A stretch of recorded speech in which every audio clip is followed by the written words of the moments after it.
Ready start. Para. पाणी वाटपाचा प्रश्न हा केवळ महाराष्ट्रापुरताच मर्यादित नाही. सर्वोच्च न्यायालयात याबाबतचे वाद आहेत. पाणी वाटपासंदर्भात 2 लवाद झाले.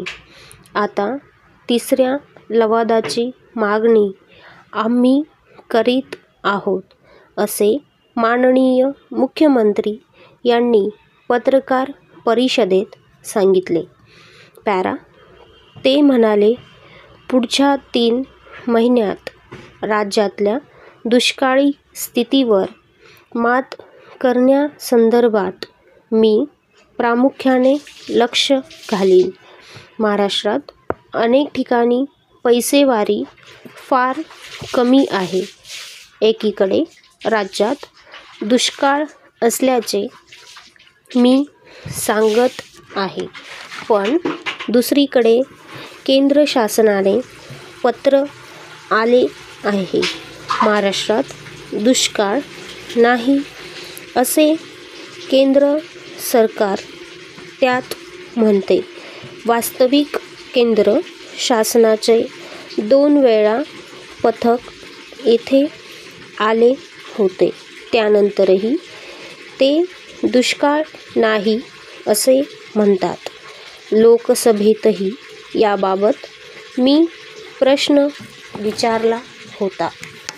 दुष्काळ निवारणासाठी आर्थिक मदत मागितली होती.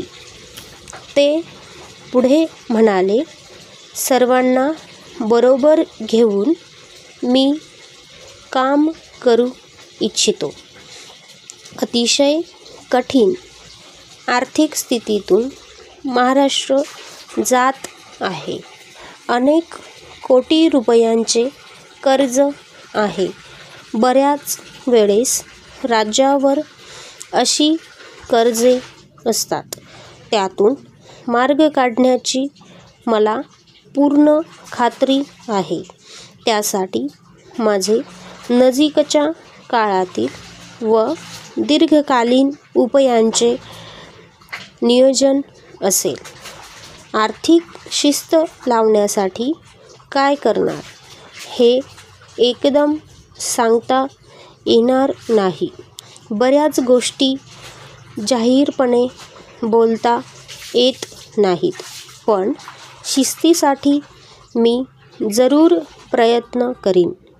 मी अर्थमंत्री होतो तेव्हाही राज्य सरकारची स्थिती चांगली होती असे नाही.